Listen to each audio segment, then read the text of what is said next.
for any Obibiara Washemi, aha, a Ghanatube so, Memamo, Aquaba, Matana saying, any another in some no be brave, a war, a tremble. It's a was for in time pass no main semino, my person will be Dimechi, na Yamaboti in Simbia Coso, Ewa Ghana, na Yaba.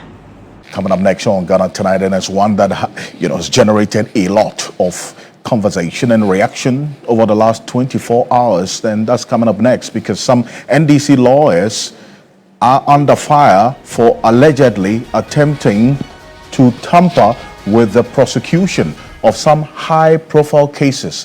What really are the issues? What exactly is at play? And if you monitor the social media reactions to this, a number of you are now making references to some earlier pronouncements by the now Attorney General, Minister for Justice, Dr. Dominic Ayine, will bring some clarity to those matters as well and get some reactions to them as well. But anti-graft campaigners have urged the leadership of the National Democratic Congress, that's the ruling NDC, to name and shame persons within the party who are attempting to derail the fight against corruption by cutting deals or attempting to cut deals to serve as a deterrent to others.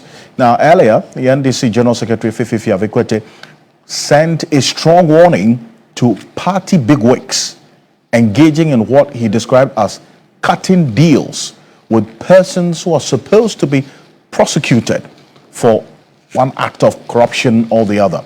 Let's recall exactly what Fifi Quetey said. Take a look at this. Some among us are busy trying to cut deals with people who are supposed to be prosecuted. Some are becoming conduits through whom pressure is being brought to bear on people who are supposed to do what is right. I'm not mentioning names. A time may come where we may have to.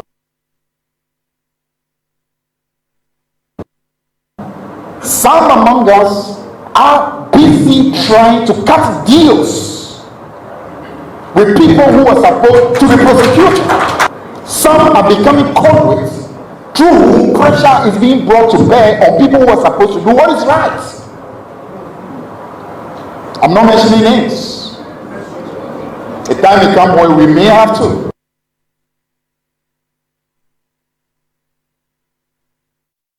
Well, that's Fifi Quetey there. He is the General Secretary of the ruling NDC, and he was addressing the NDC Lawyers Association.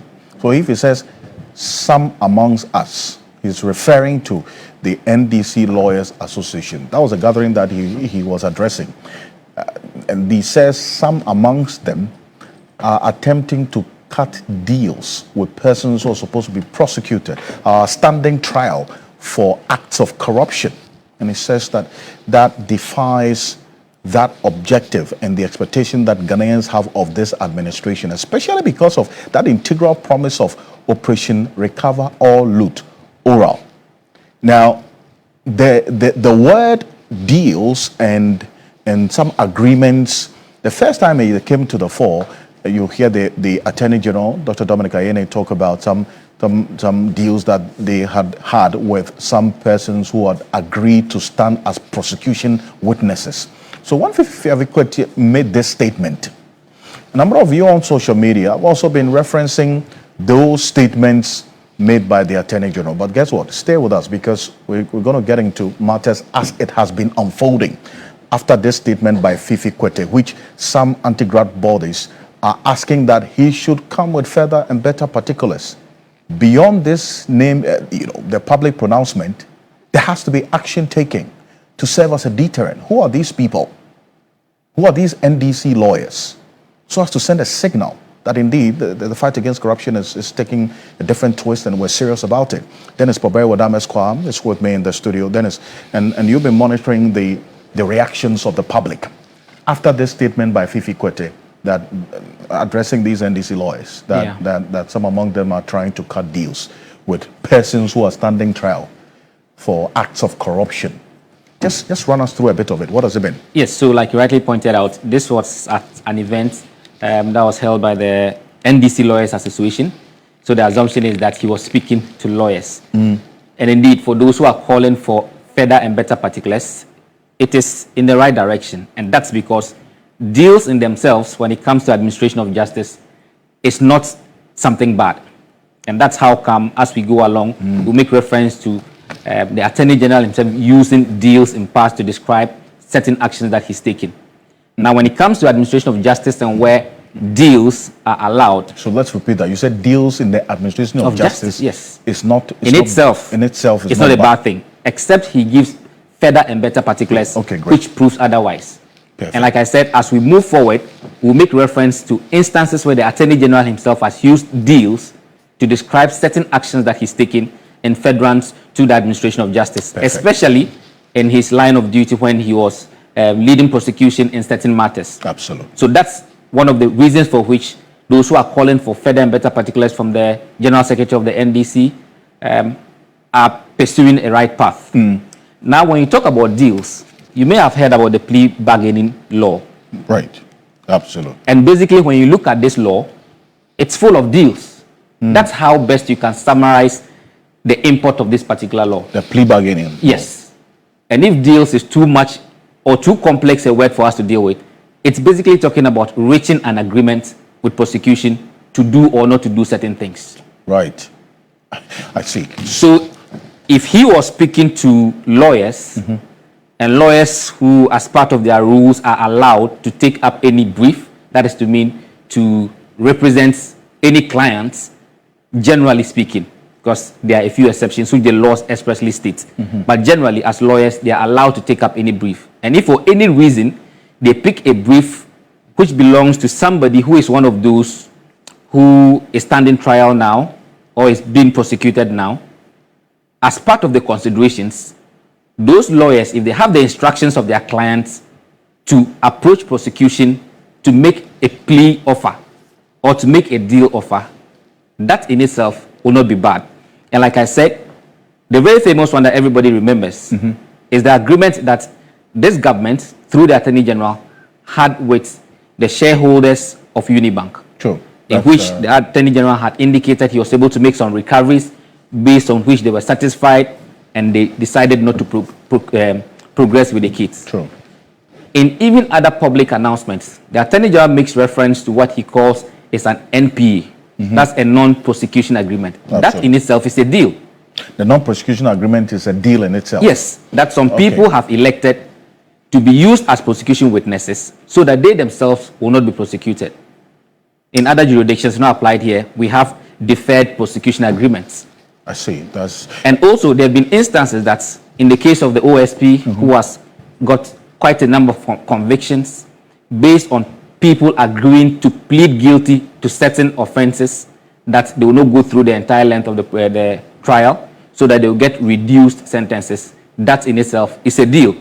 So when people say the General Secretary of the NDC should provide further and better particulars, then it has to put into context that these deals that he's talking about, they are not the deals that are known to the law, or they are not deals that are known to the administration of justice. Under the umbrella of the plea bargain and then the non-prosecution agreement. Yes. So because those two have a defined legal remit. And more so, how that can take and more place. so when he was speaking to lawyers. Absolutely. Who are at liberty to represent anybody on any matter.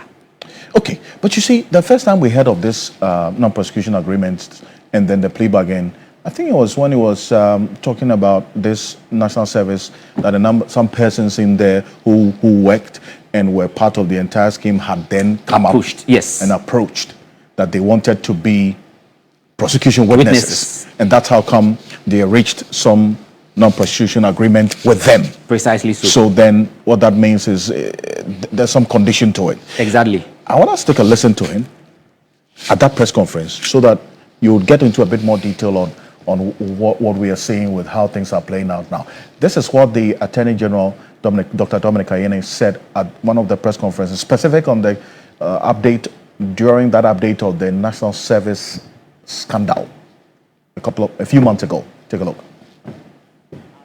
Difference between an NPA, that is a non-prosecution agreement, and a plea bargain. A non-prosecution agreement is an aspect of the plea bargain. a plea bargain is simply a negotiation between the prosecutor and a person suspected of the commission of a crime, okay, that may turn out to achieve a number of objectives. Okay, so sometimes you drop the charges in exchange for the payment of a fine or a penalty. Sometimes you drop the charges so that that person will serve as a witness, and because the person was proximate to the commission of the crime, they will have information that is compelling enough to prove your charges for you.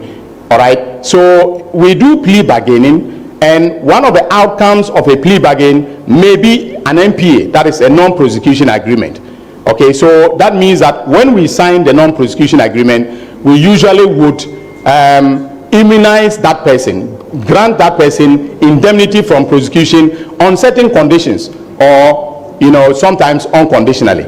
Okay, so it is guided by some considerations in the context of the prosecution itself or the criminal justice system. And by the way, in Ghana we have the Plea Bargain Act, which is an amendment to Act 30 that allows the Attorney General to enter into a plea deal.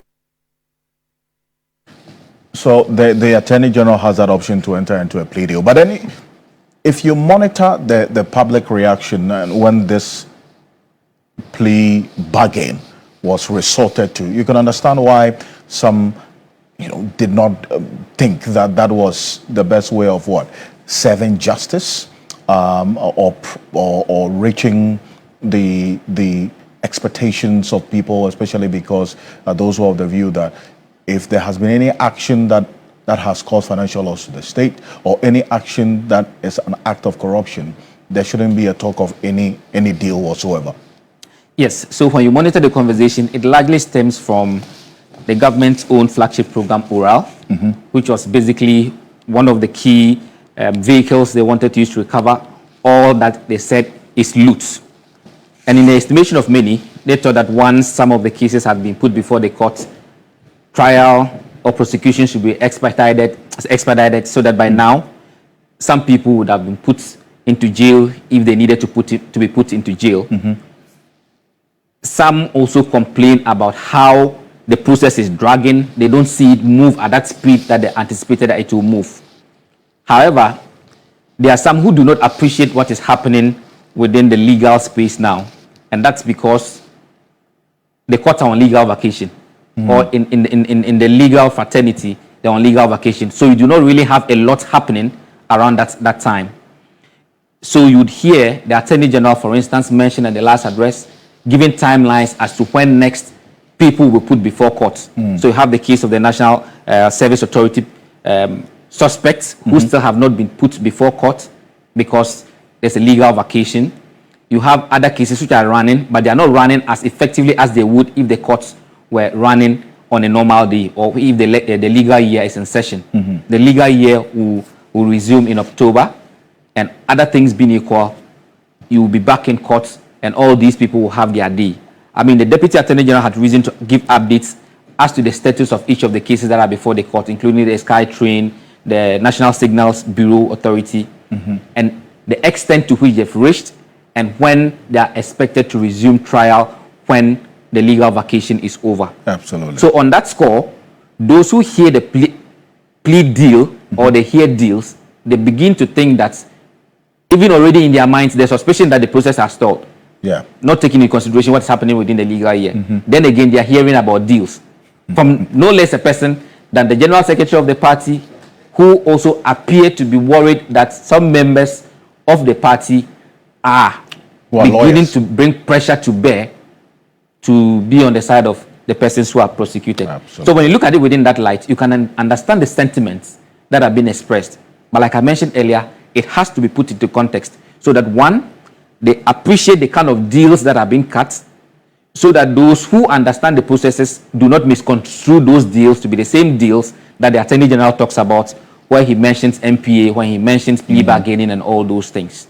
It's an important derivation that you make there. You are here for any for me. I must pass and we make you could see in summer. A course on my gun one day, and I will can't find some of our comments. No, have a comment section. Now making kind of Ghana tubes soon, or Duffo, Snowy, and soon. I was for Cecilia Macram.